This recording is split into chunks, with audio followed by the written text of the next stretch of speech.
Hi everyone. Thank you all for making the time to attend yet another ISPIC session. I'm Poorvasha. I work in the innovation vertical with Devika. It's been quite exciting to see all of you progress through ISPIC's phases, do all of those quizzes, get all of this information down. And I really hope today's session helps you in propelling further into that direction. With that said, similar to the sessions that you've had for Monday and Tuesday. Today, we'll be having first a masterclass on the D2C distribution channel, which will be followed by a panel of our incredible speakers who have made their way, who have made the time to come on board and share their experience with you all. So let's get started. Throughout the session, if you have any questions, please put it in the Q&A box and we'll get to it right at the end of the session. And just to begin now, I would like to introduce our speaker for the masterclass, Arjun Vaidya, who will be taking us through his journey in the D2C space. Arjun, please go ahead. Awesome. So hi guys, it's nice to be here. I think it's my second or third time with this group. So I'm just excited to be here and have this conversation with you. I'll maybe spend a few minutes introducing myself and talking about my journey in the D2C space. And then I'll specifically talk to you about two things. One, where the space is today, and two, as a new age brand in this space, and a lot of you will be in the sort of F&B space, how can you effectively use this channel, right? And then we can move to questions. So I'll keep my monologue short, maybe 10 to 15 minutes, and then we can move to questions. So my name is Arjun Vaidya, and Vaidya, my last name means Ayurvedic doctor. I come from a legacy of 150 years of Ayurveda. My grandfather, great-grandfather, and generations before, all Ayurvedic doctors. The legacy of the business I built, Dr. Vaidya's, was not a business. It was an Ayurvedic clinic that I inherited from my grandfather. I grew up with asthma. I grew up with juvenile bronchitis. I suffered with this all my life. I grew up with pumps, nebulizers, inhalers, steroids. Bulk of my childhood was spent actually not being able to play sports like cricket, football, which I really enjoyed. And Ayurveda cured me of asthma. And so I took the call or the decision to actually at some point take forward my family legacy and take Ayurveda to modern consumers across the world. I went to college in the US and I saw the move towards natural organic products. I saw yoga being repackaged with yoga mats, yoga gyms, yoga apparel, Lululemon. I saw the creation of a multi-billion-dollar industry in the US. And so I thought to myself, we can't let the same happen with Ayurveda, and that we have to let Indian companies take Ayurveda to the world.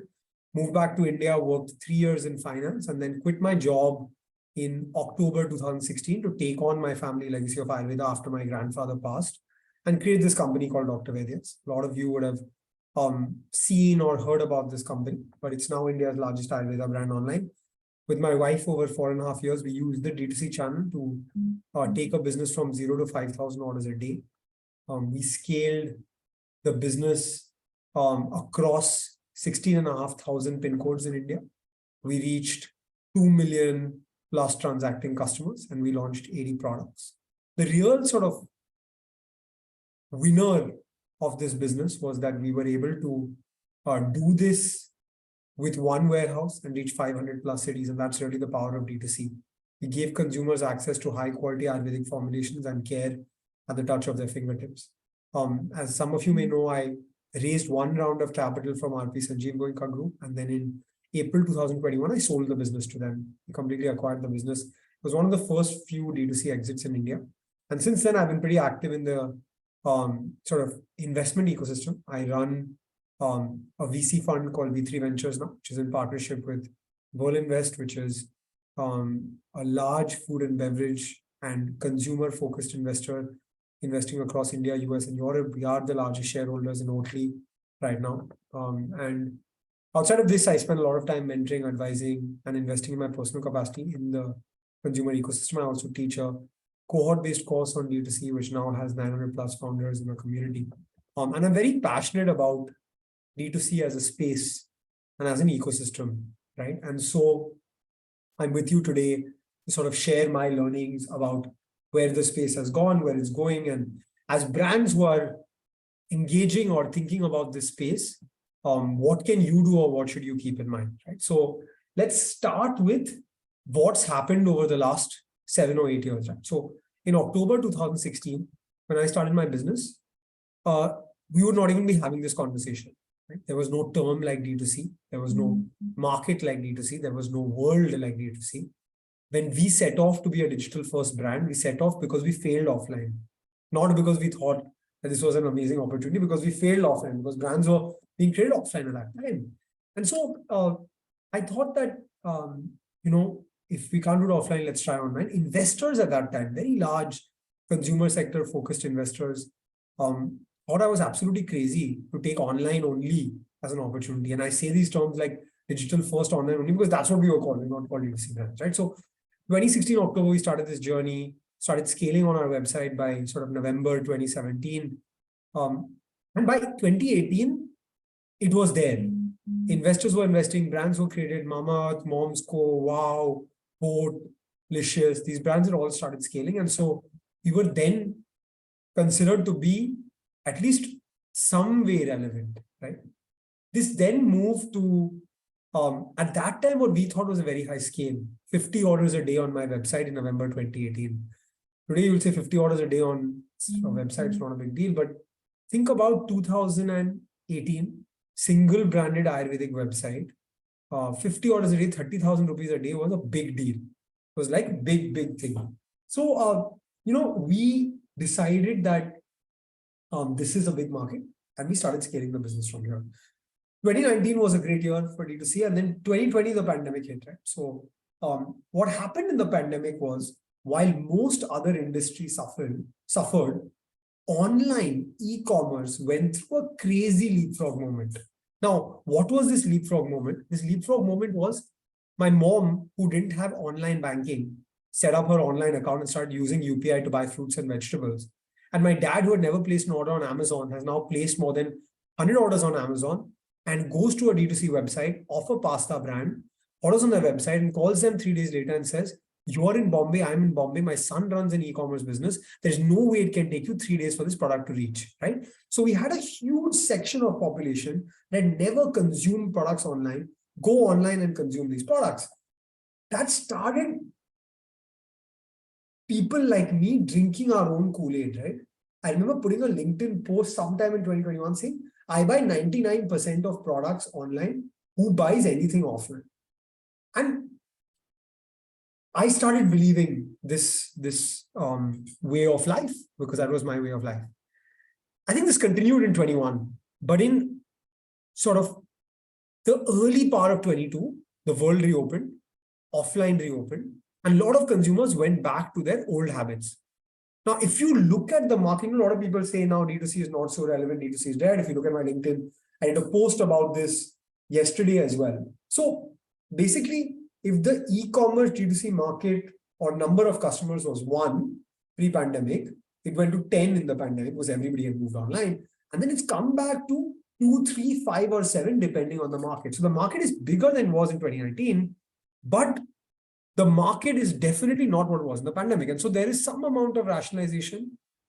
This means that brands genuinely have to start thinking about omni-channel, thinking about an offline strategy. I think what's also happened in the interim is lots of competition, right? So in the Ayurveda space specifically, I have had more than 50 brands talk to me about creating the Dr. Vaidya's again, or creating a business like Dr. Vaidya's online only Ayurveda brand. There is no space for 50 scaled up Ayurveda brands, right? And so what's happened is competition has increased significantly in the marketplace. The ad inventory, the advertising inventory, the spaces you can market your product have remained the same. Facebook, Google, Instagram, YouTube, TikTok's gone away now. I used to actively advertise on TikTok, but TikTok's gone away now. And so customer acquisition cost, and all of us D2C founders say CAC is at an all-time high. What do we do? How do we get out of this? So customer acquisition cost is an all-time high. And so what's happened now is we are in a market where D2C brands have a huge market opportunity, a very, very large market opportunity. But you cannot go like Trisha and I went in 2017 and just figure it out as you go along, make mistakes, take 1 year to learn Facebook, Google, online business, warehousing, customer service, operations, logistics, right? You have to get your basics in place. So in our D2C cohort, for example, the first thing we teach in the first week is unit economics. Every D2C business has revenue, discount, net sales price, gross margin, where you remove the cost of goods, the cost of manufacturing, the cost of your product. And then you have two further costs. You have logistics and maybe packaging and payment gateway, and you have a customer acquisition cost leading to a contribution margin, right? And that's the amount of money you make or lose per order. For all of us, we need to know this from day one, and we need to know this on a weekly or a monthly basis. So we see the health of our business. In 2021, in 2020, in 2022, even for some time, nobody cared for health and sustainability of business because investors like me were just giving money away, right? That has changed today. Health, sustainability, unit economics, profitability or path to profitability has become very, very, very important. And so understanding this piece of unit economics is crucial. Now, why am I specifically stressing on unit economics for food and beverage businesses? In food and beverage businesses, usually the average order values are not as high as it is in health, wellness, personal care, electronics. And so your product may sell for 500 rupees. You may have a 250, 200 rupee cost of manufacturing, giving you a gross margin of between 50 to 60%, which is 75 to 80% in consumer products, like in my business, for example, at a 75% gross margin. Then because your product is voluminous, you may have a larger logistics cost, right? And so thinking about all these things when you're coming up with your D2C pricing is very, very, very important and crucial. Let me tell you about 5 trends that I see for D2C that are relevant for all of you in 2023, right? The first trend I see is that the market is much larger, but there is much more competition. And so customer acquisition cost has gone up, which means each of us have to start investing in this thing called brand, right? Brand is, I think, really important. And it's not just about performance marketing. It's not just about tactical marketing. Number 2, with the increase in competition, each of us has to find our own moat, our own differentiator, our own right to win and reason for being in this competitive marketplace. So customers care about us over everybody else, over everything else, right? So I would say that's point number 2. Point number 3, I gave you the example of my dad, right? My dad is a consumer who now understands how fast or slow he or she should get products. And the longer you take to deliver product, each increased day that you take increases the chance of a return of unhappy customer by 11%, right? So quicker logistics, quicker delivery is very important. If I think about the F&B space, the Instamarts, the Zeptos, and the Blinkits of the world have trained consumer behavior or changed consumer behavior to start thinking that products will be delivered fast. And so for all of us in the F&B space, we should leverage these platforms if we can, but even if we can't, we should understand how the consumer's mind has been trained in terms of logistics to ensure a quicker delivery and a smoother experience. I think number 4, in the competitive ecosystem, in the competitive marketplace that we are in, customers want more. They expect more. And when customers expect more, it's our job as a brand, other than the marketing, other than the branding, other than all of these things we do, to really delight customers, really give the customers that additional edge, give a personalized video to the customers from the founder, give a personalized coupon code to the customer, appreciate the customer. When they share your product, share them on your social media page. Customer delight is what allows brands to differentiate themselves and to create brand ambassadors in their customers, right? So it's not just you as a founder who becomes a brand ambassador, who represents your brand, who talks about your brand, who pushes forward your brand. Each of these customers themselves could become brand ambassadors. The last trend I'll talk to you about is, as India has increased its relevance in the global marketplace, as there is a global slowdown, as India becomes or starts looking like a recession-proof market, with all of these things, right? I think there is a huge opportunity, and the rise of D2C brands across spaces. There's a huge opportunity for all of us to also believe that Indian brands can go global. If I look at the all protein space specifically, there are opportunities in India, but there are also very large opportunities in markets like the Middle East, in markets like Europe, in markets like the US. And customers now in those markets are aspiring for India, are aspiring for brand India, are aspiring for Indian products. So there is this huge opportunity for Indian brands to go global, which is specifically relevant also in the market that we are present in. So I think, to sum up this conversation, I had a beautiful journey building on D2C. There are conversations about how D2C is becoming less and less relevant in the marketplace as we go today, but that's something I don't believe in. I think D2C is a way of life. It's a way of thinking about your customer more. It's about keeping your customer to the core. And I think in all of this, I think it's a way for all of us as disruptors, as new age brands, to really exist and create a dent in the marketplace, right? So to all of you, I would say you're building at a time which is so much more exciting than when I started in October 2016. The story has already been proven and the pathway has been laid by so many brands. And so now it's in your hands really as this new cohort of digitally first, new age, genuinely unique R&D driven product companies to drive this innovation from India, to give customers something new, to give customers something they aspire from, and really create something that makes a dent in the market and gives customers a beautiful experience. That's been my journey, my story, and sort of my insights from the relevance of D2C in today's marketplace, the trends that I could share with you. I hope this conversation was helpful. I hope it sparked off some ideas, and I hope it sparked off some questions from you guys. That's it from my end in terms of what I had to share with you, but I'm happy to stay on and answer some questions until we move into the panel. Thank you so much, Arjun. In terms of considering that this is an interactive session, I would like to request if there's any participant who has any question for everything that Arjun just shared with us, please feel free to put it in the chat, raise your hand, anything would work. Is there anyone who has any questions?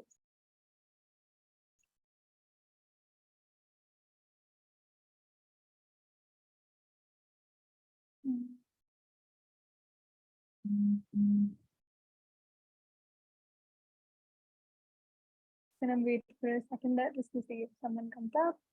Otherwise, I think we have a couple of questions for you that we can go ahead with maybe. Yeah, let's go ahead. Yeah, that's it. Devika, can you see the chat? For some reason, I can't see the Q&A box. Are there any questions there? None yet, so you can go ahead. Okay, all right.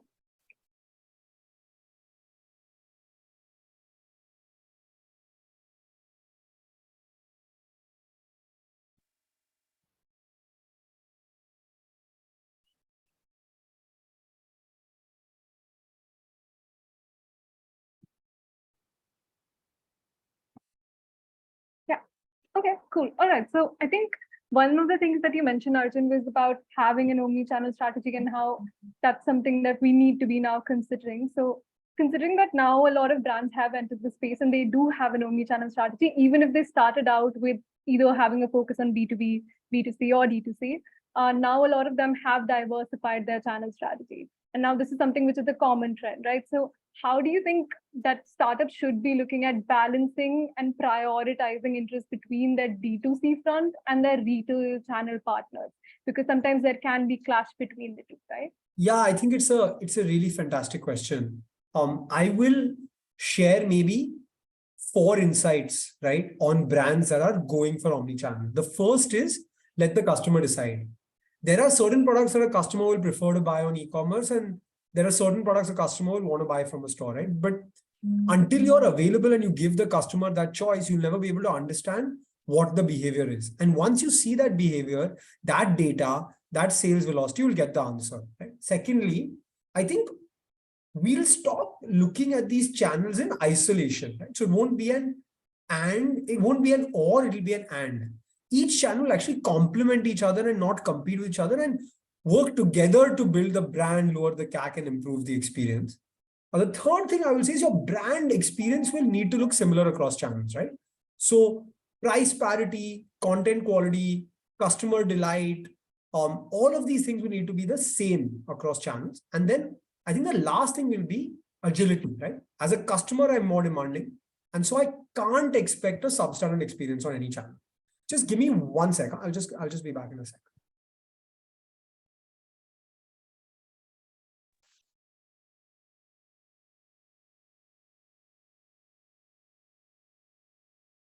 Hi, Sohil. Hi, Akash. Hi, Abhay. So we are just going to wrap up with the Q&A round with the masterclass, and then we'll move into the panel. I've noted your question, Akash. I'll just quickly ask that once Arjun is done answering my question. Yeah, Arjun, go ahead. So, what about brands building offline first in today's age and working like a traditional business? Look, I think that for brands also building offline, you need to have some amount of digital presence. Now, why do I say this? Because even if the customer is buying your product offline, the research is being done through digital medium. The customer may go check out your Instagram page. The customer may go check out your reviews on Google. The customer may go check out your website. So it's totally okay to build an offline first or offline only brand. That's totally fine. But if you have zero digital presence or zero focus on digital, you'll be losing out on that engagement or that interaction with that customer who wants to look at you or engage with you digitally. Great. Thanks, Arjun, for answering that. I think we have one more question in the Q&A box. So Karan asked, how exactly do you categorize and convert a successful and ideal repeat customer? The reason I ask this is because as a consumer myself, I make 5-6 repeat orders, and then I'm tempted to try newer products, especially in the savory food and mock meat space. I think it's a very good question. Look, I would say that as a brand, you have 3 types of things you can do with a repeat customer. One is resell, get them to reorder. And in that specific type or case, what you're saying is after 5 to 6 orders, you will get bored of that product and you'll go and buy a new product. It could be that you get bored. It may not be that you get bored, but that's one of the options. You have 2 other options as a brand. The other option number 2 is cross-sell. So you can actually develop other products that the customer may be interested in to engage with them and keep them loyal to your brand. And the third is upsell. You can move them to higher quantities, higher price products, etc. All of that, right? So it's not necessary that the exact same product has to be sold to the customer, but I want, or I would hope that the customer be bought into my brand vision to try other things for my brand. And so what we call lifetime value or LTV increases. The customer spends more and more money with your brand or your company. So if I talk about an example that most of us would have seen, Lenskart, right? So my wife started by buying lenses on Lenskart. She's bought lenses for 24, 26 months on Lenskart. Now she buys glasses from Lenskart. She buys sunglasses from Lenskart. So I think they've continued to keep her on the lenses, which they buy from somebody else. She buys another brand product with the margin is low, but they also have sold her other things where the margin is higher after they got her sort of into the brand and believing them. All right, that's great. We have one more question. How do you upscale your product digitally? Actually, I didn't understand the question specifically. If you could just maybe explain it a little bit better. Isha, could you provide a little more detail in the Q&A box?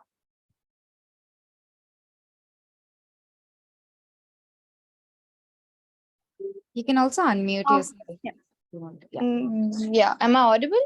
Yeah. Please go ahead. So you talked, as in the third option you said was to upscale your product and then move the customer to a higher end qualitatively product, right? Yeah. So my question was like, how do you do it on the digital platform? Like, how do you make the consumer shift Sure. to the higher end product? The word I used was upsell. What you could do is if a customer really likes a product, there's 2 things. One, you can sell them a different higher value product. The second thing you can do is sell them a longer subscription or a higher quantity of the product. So let's say I bought a product 3-4 times, I consume it every week. I could actually buy for the whole week or the whole month at one point in time. So these are the options you have if you want to upsell to a customer. Does that answer your question, Isha? Yeah. Thank you so much. Thank you. Yeah, I think we have answered all of them. Thank you so much, Arjun, for taking the time Thank to you, go Poorvasha. through your Nice own to meet- experience. Nice to meet all of you and all the best. Thank you so much. I'm sure that all your insights will be really helpful.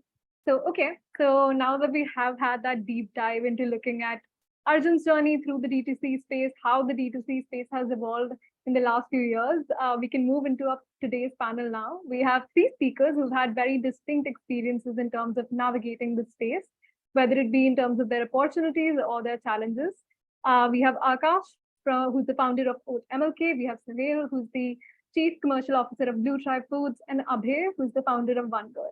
Thank you all for coming on board and speaking to our respect participants. I'm sure that they can't wait to hear from all of you. Just to start off, I think it'd be great if you could just quickly do a bit of an introduction of yourself. I'm sure everyone knows who you are, but I think that's always great. And answer just let's start with the question of why did you choose when and why did you choose the D2C channel as a part of your go-to-market strategy? And how did you manage? I think that's something that a lot of our participants have had questions about. How do you manage to get the right unit economics right with the D2C strategy? So if we could just start out with that, that'd be great. Akash, would you like to go first? Hey guys, thanks a lot for having me. First of all, really honored to be here and to see a lot of people interested in the smart protein space. It always makes me really happy of what you guys are building, and especially GFI, letting us a chance to speak here. And to answer your question, I believe it's very different for our particular product because we went with a glass and sustainable packaging, right? So for us, the unit economics was very hard and the breakages were very hard when we started all this. So we went with a traditional approach, as I was asking Arjun as well.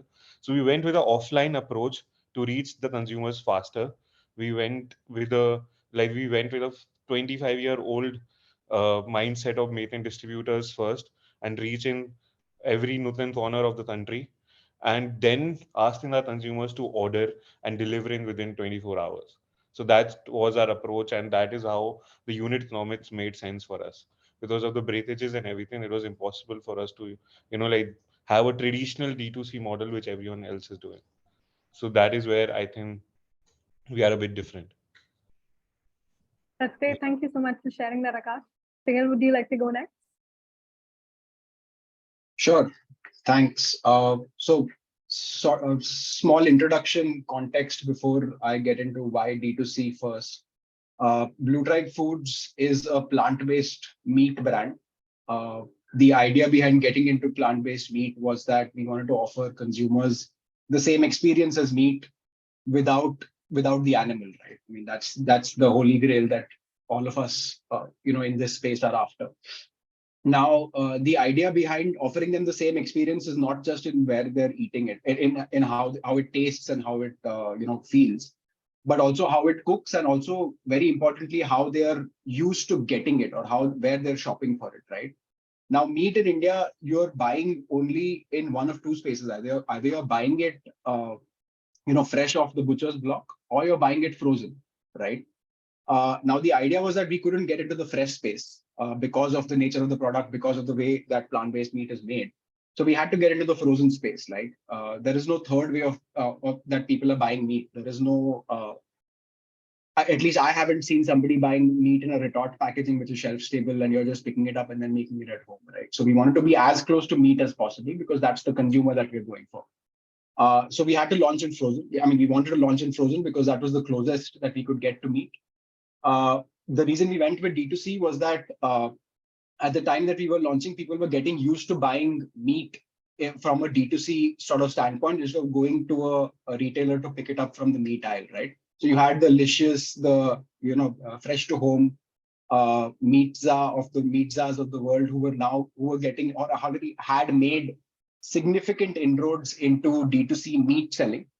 And that is where we came in and said that, hey, you know what, we will send plant-based meat to you the next day so that you can try it out. So that was the first reason. Second was we could control the experience of the consumer, right? If a consumer is buying into a new category, which is plant-based meat, they're going to try and experience something for the first time. We wanted to ensure that they were getting the right experience right off the bat, right? So that was the way that we could control the experience. So we not only went to, because of it being a frozen brand, we went D2C. We actually owned the last mile delivery also. So even now, we have warehouses, our own cold storage warehouses in all the cities that we're catering to, and our own delivery people actually going and delivering it out to people, going and delivering out to consumers. That helps us ensure that the product is reaching in the right state, right? I can't honestly courier a frozen product from Bombay to, say, Delhi and expect it to reach in the right state. So for us, D2C was not just from where we are selling, but D2C right up to the last mile of how we're delivering it to the consumer. I hope that answers the question. Yeah, it does. It does. Thank you so much. I think that's really interesting, and especially with the part about the last mile delivery, I think that brings us to Abhay, and I'm sure he would have a lot to say around that as well. Hey, thanks, Poorvasha. Hi, Devika, Sohil, Akash. Sohil, Akash. Nice to be among friends. So D2C has been, so I am both a big champion and sort of a critic of D2C. For us, D2C D2C was 90% of our sales until maybe a year and a half, 2 years ago. And so we're very big on D2C. I think our product lends to D2C in the sense that we created products and price points and so on, keeping in mind like dairy is a subscription product. I would argue that dairy is the largest subscription business in India. And it makes sense that milk is delivered to your doorstep and so on. Of course, it's a challenging business from a unit economics perspective, given that you A, are dealing with a cold chain product, B, you have to handle last mile well, because when we started, we've been around for a while, there was no Dunzo or Swiggy or so on. So we had to really figure out how to do it ourselves. And C, there is a real challenge with density of consumers. So if you're especially dealing with non-courier products, so I think some shelf-stable plant-based milk and plant-based meats can be couriered, which is easier to do because the courier company's headache is to manage the unit economics. And as long as they're giving you a price and you bake it into your product, you're okay. But where you're owning your cold chain distribution, I'm sure Sohil would attest to some of this. It's very, very hard to do it if there are 10 consumers in like 10 different pin codes. It is more efficient if there's 10 consumers in one apartment, which is true for the dairy industry, for example, or even maybe at scale meat industries, where you can deliver to one apartment and have like 20, 30 shipments go out there. So your cost per delivery is something like, it could be as low as 5 rupees per delivery. Although given that the demand for plant-based food is really not at that density, you really have to make sure you cover the whole city because you cannot not do that. So any cost we're seeing around deliveries now still hover something around like, I think higher 2 digits, maybe sometimes lower 3 digits. So it's important to optimize around that, but insofar that you can get around it and build sort of a repeat business, I think D2C makes a lot of sense. And philosophically, I love D2C because it offers a lot of resistance to censorship, right? Like we know during the pandemic, a lot of plant-based brands were not available simply because they were retail first. And that was a challenge with many consumers. Of course, it's an edge case, but I principally like the idea of being able to own your own channel, own your own voice, and then being able to speak to consumers. I think for us, D2C is not just what's happening on our website, it's also our social media and stuff. And I think it's been a very nice experience for us trying to connect with consumers, have a little bit of fun with them. And then any customer you want is really starting from like learning about your brand. And then the ideal way you want them to be sort of an advocate for your brand. And I think D2C is an amazing way to convert those people and help them go down that funnel to becoming advocates of your brand. D2C is unparalleled in that regard, but it at least the learning for us has been that it should be an omni-channel approach, and D2C is important, but don't put all your vegan eggs in one basket. Thank you so much for that, Abhay. I think I'm sure the participants will learn a lot from that, and I'm glad that everyone has come on board with a very honest answer about this channel approach, because that's at the end of the day, that's what the participants are looking for, because they all are at that stage where they're evaluating their own trajectories and how they want to move further from this. So always going to appreciate the honest feedback about how your experiences have been, whether that's good or bad, that's still great. So in terms of what you said, I think completely agreed with how that kind of gives you that kind of control over your own customer base. And that kind of leads me to the question for Sohil, you, that in nascent sectors like smart protein, right, where your customers, it's not just that they might be unaware about your brand, but they might be unaware about the category of plant-based meat itself. So how do you create a marketing strategy that balances between between the customer education bit and the product marketing? If I could answer that, I think we wouldn't be sitting here, right? You know, this is what you're asking for is basically what every marketer is looking for. How do you balance category education versus brand push? It's tough here. I mean, okay. The thing is that plant-based meat as a category is very, very nascent in India, right? It's been a couple of years for us. We're about 2.5 years old now. It's been a couple, and even in those 2.5 years, I can safely say that we have not gone beyond the top 20 metro and tier 1 cities of the country in terms of customer awareness of the existence of such a category, right? One thing that has helped, and it's honestly been luck for us, that we were able to get two very, very big brand ambassadors on board pretty early in our journey. So at least that brought, and it was not just us during that time. Ritesh and Janelia also launched during that time, or just slightly after. Shakahari also got Dhoni on board. So there was a lot of hue and cry about the category. So awareness levels definitely went up during the last 1.5 year about this category, right? Now you've got different levels of, where a consumer's purchase decision hierarchy happens, right? You've got awareness, then consideration, and then intent, and then purchase, right? So at least awareness wise, I think we're now getting to the place that new categories or new food categories in the country are at, right? For example, plant-based meat will be known to all the people who know about, say, avocados or quinoa, right? That's how I treat it, like, because these foods are again alien to Indian cuisine, but are now being consumed by a lot more a number of people purely because of the fact that they're aware of the health benefits, or they want to consume something which is different from their usual sabzi that they're eating at home, right? So awareness wise, I think we're there in the new space field right now. Now to get from there to the actual proverbial meat of the market is the next big challenge, right? And that not only happens through like celebrities, it also happens by persistent, continuous category awareness campaigns done at the ground level. So something like sampling at your neighborhood store leads to a huge amount of consumer awareness, because even though they might try it and not buy it, but at least at that time they're aware that, hey, you know what, there was a new product that I tried in the market, and maybe at some future point in time that person might have the intent of getting into the category. So you have ATL activities like your traditional advertising. You got BTL like sampling. Third is you do collaborations with categories which are already existent, and therein lies a marketer a trick that you could do, wherein you tie up with a sort of a surrogate product which you would expect the same consumers to be buying, right? And the reason I mentioned quinoa or avocados is the kind of surrogate products that I would say, if the person is buying an avocado from a big basket, they should probably be trying out a plant-based meat as well, right? Or if the person is already buying, so obviously plant-based dairy is much more evolved into the Indian mindset than plant-based meat is. I mean, guys like Abhay have really taken that awareness to a whole new level. So people who are already interested in plant-based dairy should probably be buying plant-based meat as well, at least to try it out. So that's how we try and approach consumers as well. We try and bucket them into categories like already purchasing plant-based dairy, or is aware, or is reading up about the climate crisis, or is interested in electric cars. Those are the kind of consumers that would fall into our buckets or cohorts, right? And then you go out and reach to them either through marketing or through direct email or through SMSs, WhatsApps, whatever. I mean, there's a bunch of options out there for you, but you've got to select your customer.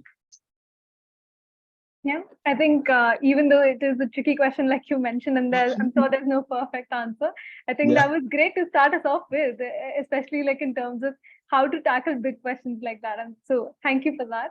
I think that kind of eases us into the next question. So Abhay, I think for early D2C companies, like a lot of our ISPIC participants are very early on in their journey, and they might not have a large marketing budget. They might be bootstrapped. What kind of strategies do you think they can employ to increase their brand visibility and like customer recall?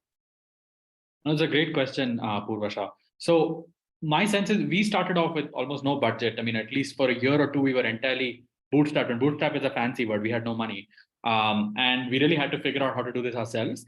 I think one way to sort of build early trust, and it's really about trust, I think, when you're transacting online, is to take reputational risk. So I think new age entrepreneurs sometimes might be tempted to sort of be faceless and say, look, this is my brand, my product will speak for itself. But I don't think the consumer makes that connect necessarily. So at least the way we've gone is we were part of the community. We knew people in the community. We just sort of put our faces out there. We were okay looking foolish. And you have to take that. I know people are camera shy, and I used to be pretty camera shy myself, and I still am.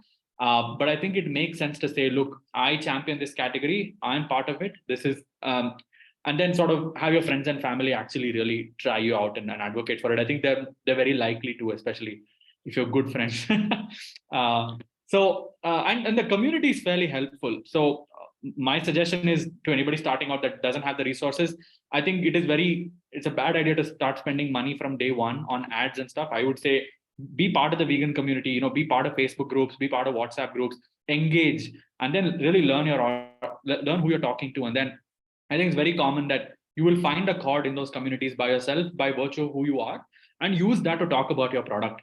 That is absolutely a great cheap way to build trust.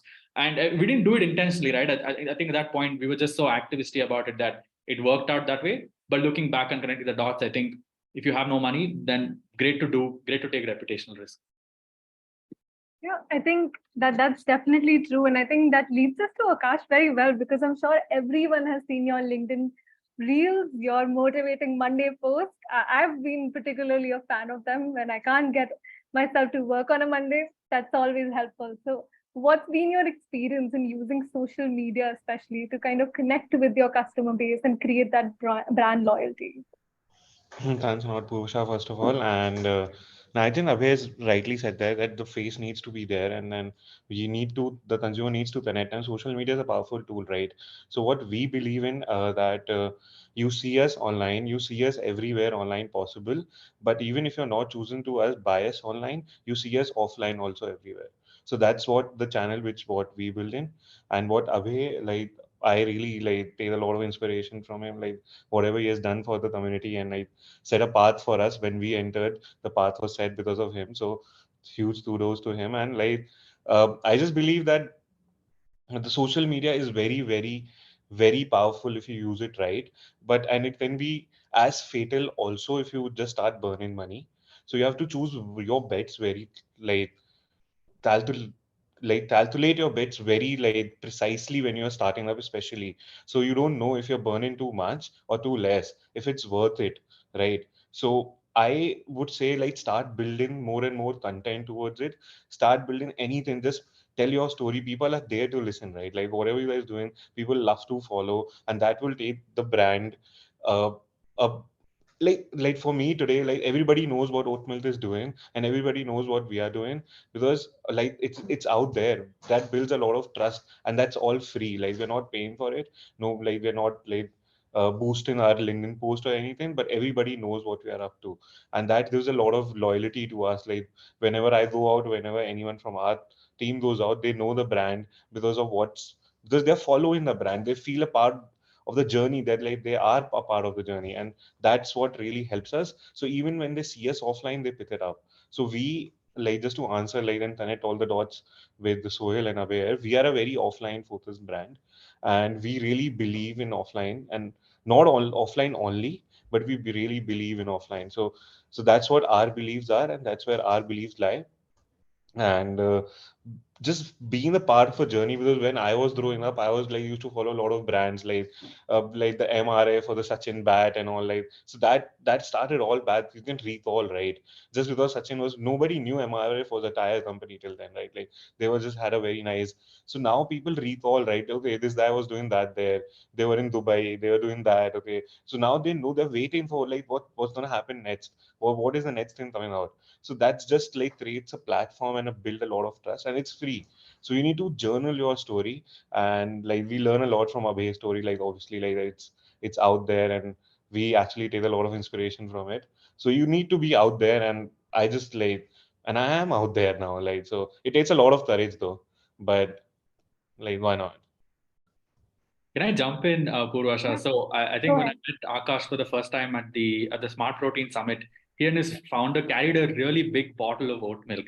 It was a plastic bottle. It was gigantic, and I was just thinking how outrageous it was in a great way. And it is really, people might have comments about it, but I found it awesome because, like, it does take a lot of vulnerability to put yourself out there like that. And for example, I would not have the courage to do something like that with a OneGood Tetra Pak. For some reason, that's not my style. But I did. You need some audacity, I think, and I really like that in that Akash and his team did that. It was fun. Yeah.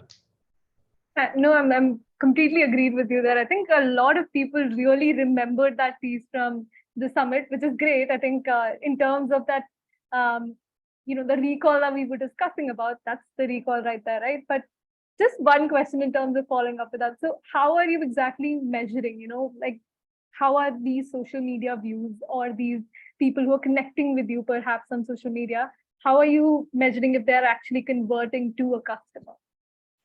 I think it's about how you can leverage that more than measure it. So, see, they are not converting into direct orders 100%. So, that's not what we are aiming for. Our aim, as I said, we are a very offline and B2B focused. So, my LinkedIn game goes up, people start accepting my requests, and people start accepting my, like, started replying to me. And so, whatever I want, whoever I want to approach now today, they will at least give it a look, at least try to talk to me and not like just ghost me like right out there, right? So I feel so to measure that is just that I would say I'm getting more replies to my cold messages on LinkedIn. Those are the measures I have, and I believe that's very important because now uh, it really helps us to grow our B2B business through LinkedIn, and LinkedIn is a very powerful tool, and it's my favorite tool out there. And I like half my day I'm on LinkedIn, and that's my job, like literally. So I mean, so there's no measure to sales. It's just like I'll just answer it like again, repeat myself. It's how much you can leverage it. It's the same thing like recently we got featured in Forbes 30 and the 30, and it was more than us being there. It was how we leveraged it. Like we put it everywhere out there. We started approaching people, and there's a lot of credibility to our brand. Okay, that the founders were featured there, and we tried our best to leverage it, and we still leveraging it. Like it's all about how much you can leverage what you're building, then wait for it to actually measure and see if something's gonna happen. So that's what I mean we believe in. Yeah. That's great. That's great. Definitely. Thank you so much. So I think that's a great lesson and a takeaway for all of our ISPIC members here, because all of you have been focusing a lot on how to kind of build out that vision for your startup. But from everything that all three of our speakers have said till now, you should also kind of understand how the vision of a founder is as much as a part of the plan, as much as the vision of the brand. And you are the face of it at the end of the day, and it kind of makes a difference. So all of these things, think through of how you can incorporate it as you move through a spec of how you think through your strategy as well.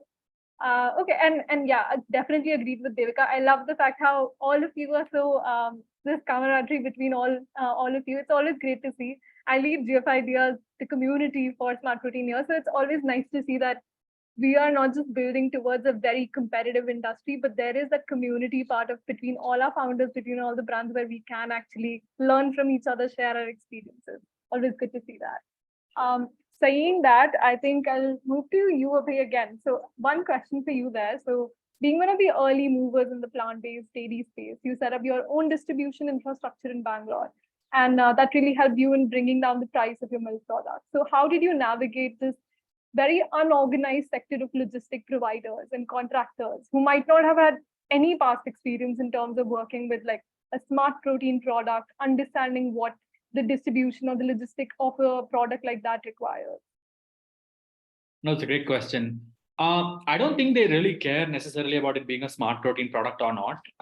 I think it's more about the integrity of the supply chain during delivery and the customer experience overall. I think today there's a lot of awareness, and there's actually quite a few organized players, at least in the metro cities. I know we used to be entirely owned last mile until earlier this year. And then we found a logistics partner who's taken quite a bit of burden off of our shoulders, both in terms of the financial cost it takes to maintain like a cold chain last mile supply, but also in terms of the integrity of the cold chain, which is hard to manage. I think today you do have a couple of options, so that's great. But when we did it, I think it was more of there is really no choice, and we didn't have access to a shelf stable product at that point when we started out, so we really had to just do it ourselves. I mean, for a while I did it, and then we had enough revenues to have a delivery person on board and so on. So, but I will say that these challenges will likely not affect anybody here today, and that it is. And to sort of Akash's point, and I think Blue Tribe's done a fantastic job being offline as well. And like some of the premium restaurants I've been to, they carry Blue Tribe, and And I think these are fantastic ways to get across awareness and trials and sampling of your product, even without having to do this really difficult D2C bit. I really would say D2C is difficult to do. So caveating it out, it's important, but yeah, those challenges still persist. I think today distributors are very aware. Yeah, I think the problem really isn't as applicable today, in my sense. That's great. That's always positive to hear when we've made some headway that certain challenges are no longer challenges for especially our participants here. All right. So, Sohil, to you, as startups now begin to scale, right? And do you think D2C becomes a limiting model, whether it be in terms of customer acquisition, reaching a certain price parity, or just having more product innovation? I've always been a huge proponent of D2C. In fact, even before I got into Smart Protein, I was setting up D2C for Cadbury. And obviously, that was a different sort of question that or use case that we were trying to get to when we were personalizing chocolates and all of that. But I think as D2C is scaling in India, we are coming to the point where it's not going to be profitable for very, very long now. And I'll tell you why. Basically, the people who buy on D2C, right, is about 1 to 1.5% of India's population, right? That growth rate is not going up very fast. People are still risk averse. They don't want to buy from a company that they've not heard of, right? And in order to build that trust, you have to keep marketing to them, keep advertising with them. And the only places that you advertise or market to is going to be social media or Google. As more and more D2C companies come in, the rates for this advertising keeps going up. So even though you might have a higher LTV, like Abhay was saying, your cost for acquiring a new customer keeps going up as time progresses and more D2C brands come into the same space. They're advertising to the same people. So if I was spending, say, 100 rupees to acquire a customer 2 years back, I'm now spending 300 rupees. It's almost double or triple of that, right? And that is purely because the number of consumers buying from D2C brands is not going up as fast as the number of D2C brands are, right? So your costs are going up faster, and you're going to have to really get people to upsell to people or cross-sell to people or get them to buy bigger packs, like Arjun was saying earlier, in order to keep D2C making sense as your primary source of sales. While Blue Tribe started as a D2C brand 2.5 years back, now D2C contributes only to about 18% of our sales. A large part of our sales, and this could have something to do with the category also that we're in. A large part of our sales actually comes from quick commerce, which is your Swiggy, Instamart, Blinkit, Dunzo, Zepto, right? And in the last 1.5 years, I think, and as consumers, we know what has happened. Our consumer buying behavior has completely changed. Nobody's going out and buying your monthly supplies from a store anymore. I wake up in the morning and there's no bread. I literally order it by the time I'm getting changed. And that is how consumers are now wired, right? You have to be present instantly. Like even with my D2C, I was offering next day delivery. People will still come back and say that, hey, can you give it to me now? And that is what consumers want. Like you cannot keep, telling them that, hey, I'll give it to you 2 days later, 3 days later, whatever. So, and aside from going to the store and picking it up yourself, quick commerce is the fastest way to get it. So D2C still remains a central part of our strategy, but it's now moved from our primary sales channel to the primary. It's now the source of getting new customers into the category. So people who want to know more about the category come to our site. They might want to try it out once. So we will probably have a higher discount on our website as compared to a Swiggy or to your store, so that they can get in to the category once. Once they're into the category, because it's food, people want it instantly. And especially things like, snacks like nuggets and stuff, people are saying that, okay, at 4, I'm going to have tea now. What can I have with my tea? Can I have some nuggets? Or can I have some momos with my tea? And then they want it instantly. So we're actually, we took a call about 3 months ago to direct all of our advertising on social media to Swiggy and not to our own website anymore. because we are just seeing higher conversions there because people want it right then, right now, like, you know. So D2C, again, strategically still remains very important, but it's more for getting people to the category. But omni-channel and especially quick commerce is now fast becoming a very, very important part of our, overall route to market. Yeah, I hope that answers the question. Yeah, I think it does. I think that's great, especially in terms of getting that insight about how it has evolved over time and how it still has a certain place. It's not like it's completely lost there. And like you said, you're a proponent of the D2C strategy. So I completely understand how, and I like the fact that there is a certain nuance to it. It's not black and white with that. So that's great. I have one more question for you, Akash, and then we can move into our Q&A round. I think we have a couple of questions from our participants as well. So Akash, in terms of, we talked a bit about how D2C offers this distinct advantage of having like a direct line with your customers. But I think what would be helpful for our participants to understand is how do you exactly use this line to your advantage? How do you use the insights you get directly from your customers to kind of steer your brand strategy, look at what are you innovating based on these real-time consumer insights? How do you do that? See, what we learn is that what we believe that our consumers are everywhere, right? And what we learn from them is that if they're traveling, like for example, in summers to like Himalayas or something, we need to be there. We cannot ask them to, buy our product everywhere or carry our product everywhere. So our learnings from these is like we get people asking us, okay, are you here? Are you there? Where are you available? Where are you not here? How fast will you guys deliver? So I rightly believe what Sohil said, that everybody needs it now and now only, right? So like even for today, like our Blinkit is doing really well because Blinkit, as the name suggests, it's like it's right there, right?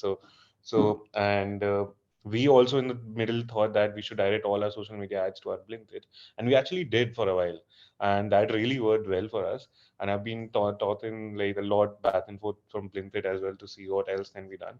But yeah, that's a separate conversation. But yeah, so we learn a lot. Obviously, like all consumers, the best part about today is like even if you're an offline brand like us, who's focusing a lot more on offline and who's not in spending a lot of money on D2C, our channels are open, right? Even if you buy a product, like for example, from a Nature's Basket or from a Namdari, you can always reach out to us. We are always one text away. Like our social media is there, our LinkedIn is there, our Instagrams are there. We're there. So people nowadays are connected with and without D2C as well. And those insights just help us understand where next, like what is next, where are this, like if a consumer is buying a product in Namdari, for example, in December, where will be in summer? Okay, maybe he's in Tours or maybe he's in somewhere enjoying his summer. So maybe we should be there, right? Follow that journey with him throughout the year.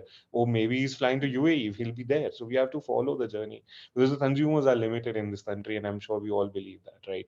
So we need to understand where all they are and where all they live and what all they do, and we just need to be all everywhere for them to buy.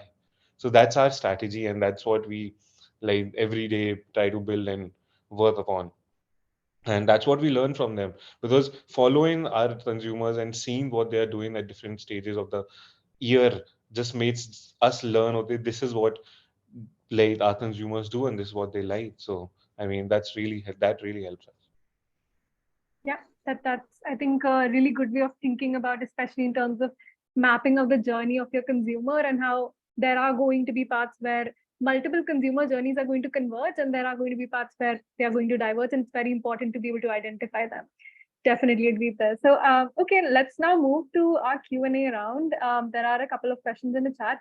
I'll read out the question. Any of you who wants to go, and even if two of you want to respond, please go unmute yourself and just go ahead. So the first question is from Karan. He asked, how do you make sure that you're not putting in excess resources into D2C marketing or building? And then he's given a bit of context. He said, I asked the previous question keeping Beyond Meat's example in mind. Bracket financial burn. I mean, so I'm a little unclear on the question here because Beyond Meat honestly did not do D2C until very, very late into their company journey, right? Beyond Meat had a great website, but they would honestly direct you to places where you could buy Beyond Meat from. And the majority of their sales actually was through QSRs or through restaurants or through places where you could actually get a Beyond Meat burger or a burger patty. They spent a lot into branding, yes, that is for sure, but I don't think it was D2C in the sense of e-commerce. I guess again, there is no easy way to answer this, but if you're able to keep your balance sheet in your mind while you're doing your branding and how much you're spending on branding, if you're able to get the right balance, at least for the first couple of years, I believe there will be some amount of burn that is going in. But if you're seeing growth month on month because of that burn, and the growth is in line with your expectations, I think then that's a good balance to have. But yeah, anybody else can also take this. No, Sohil said it best. Yeah. Okay, great. So we can move to the next question. Another Karan from the chat has asked, at what stage do you think Indian brands can make an impact in international markets? What are the biggest opportunities and also difficulties in the same? I could maybe attempt that. I think the challenge for Indian products will really be, how do you stand the test of global companies competing in your category? And I'd very much say, I think a lot of Indian products are for India, and that is both a good thing and a bad thing, in the sense that the good thing is that you can really serve consumers here well because they understand what your product is and you've geared it for them. But it is altogether a different proposition from competing globally with products that are able to support some gross margins, that have a lot of innovation going to them. There is a lot of depth of capital markets, right? So even in terms of R&D dollars, there's a lot more money available in US or Singapore than it is in India. You're expected to deliver a fantastic product with a $500,000 R&D budget. Whereas I think what I heard from someone I met with a large plant-based meat company some time back was that you need $10 million to really get to a phenomenal product, one that can really speak to a large audience. And I think that those kind of resources are not available. It reminds me of that recent chat Sam Altman had with someone where he said, someone asked, can you build like another OpenAI with $10 million? And he was like, it's not going to happen. And my sense is with these constraints, it's always going to be challenging. But that said, if you're able to bypass some of these constraints, then you should be able to have a competitive product. I also think because the depth of the Indian market for plant-based food is low or not as high as we need it to be today, you necessarily at some point will consider exporting. And at that point, it's worth asking whether the same product works abroad. And if it doesn't, can you modify your product to be more competitive abroad? I think it comes down to really product. I think everything else can be figured out, but brass tacks, it has to be a really standout product. I think just to add to that, the way I see it is companies which are developing products for India or for Indians have a couple of things going for them in international markets. One is that you don't have to build the market or build the category there, especially in developed markets where you, like in India, for example, Blue Tribe and the other plant-based meat companies are almost working as category promoters and not as individual brand promoters, right? Outside of India, I don't need to spend monies on category building. The second thing is, especially in countries which have a large Indian diaspora, you can actually cater to them with Indian products. So for example, Dubai as a market which we are exploring currently has all of your Beyond Meat, Impossible Burgers and all of that, right? But it also has a large Indian diaspora which anyway has not been eating or been exposed to beef. So if you're able to cater to them with an Indian plant-based meat kebab, that might make sense, right? Thirdly, and this is purely because we are in a developing third world, but developing country, you do have a price that you can get to, which can be a slightly better than your top guys like a Beyond or an Impossible. And this you can see in, say, supermarkets in Dubai, wherein you will have private labels from guys like your Carrefour and all, which are at the base level, which is at about 8 to 10 dirhams versus a Beyond Meat, which is at about 20-25 dirhams. So there is a huge gap in the middle, which Indian plant-based meat companies can actually fulfill, which is what we're trying to get to now. So, have like a slightly more premium product, which is not as expensive as a Beyond Meat or an Impossible, but not as bad in quality as, say, a private label product that is being manufactured locally. Yeah, I think that's. Got it. Akash, anything else you would like to add to that? No, I agree to what these guys are saying. They're well researched, and obviously I like bigger players in the market. But I just like with my experience, I feel what Abhay said is rightly agreed. The product and product only stands out, and it then not only be a different altogether product like what like for us it was just not like we are making something completely out of thin air. Like we are doing oat milk, which the whole world knows and is drinking right now, right? And but we went with a different kind of a packaging, so that really works very well for us. Like, I mean, the glass packaging, what we have, the sustainability, the transparency, and what people are actually looking for and actually matter in the Western markets. So that is working really well for us. And fingers crossed, I'm gonna just say it out loud. Fingers crossed. Hopefully, we'll be sending a container to the US like within this year. So things are boiling really well over there. And like, I mean, the markets are much, much, much bigger. The money is better, and people are more educated. And so, if you have a product right and the packaging looks good, you can sell. It's not rocket science. It's very simple. Can I add to that, Poorvasha, a little bit? Yeah. I think the one of the very powerful places India itself is positioned is as a country that can make plant-based products for the world, and that is the potential of the market. We'll really have to invest in technology and the supply chains that can support something like that. But even if I'm not necessarily visualizing my milk to go out and sell, compete with the likes of Oatly in every single shelf abroad, I am sort of seeing that there are answers to this solution that may not necessarily be conventional, but I'm a big believer in the India story being part of the plant-based movement and a big player in some time to come. Thank you so much. I think, yeah, all of those insights are really helpful in terms of understanding that larger picture, all those smaller parts that from plant-based meat to plant-based dairy, how that can look different. I think Nirali's question we have answered through the rest of the questions of how do you retain your consumers. We have one last question from Karan again. Has informing people about protein content and health benefits been an effective channel to acquire customers, especially in a protein deficient country like India?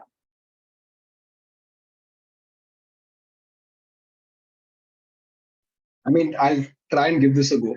So there are different kinds of consumers. Again, going back to how you are approaching consumers, right?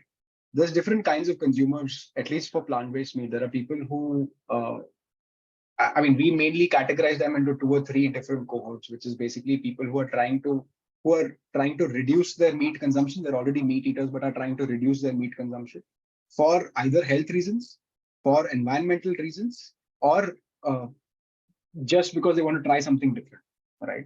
So if you're approaching the first guys, which is who are trying to do this for health reasons, then maybe doing this sort of an outreach of telling them about protein, telling them about the amount of fiber that is going in, telling them about no cholesterol would work. But for the second kind of people who are trying to do it for environmental or animal reasons, you have to pitch to them in a different way.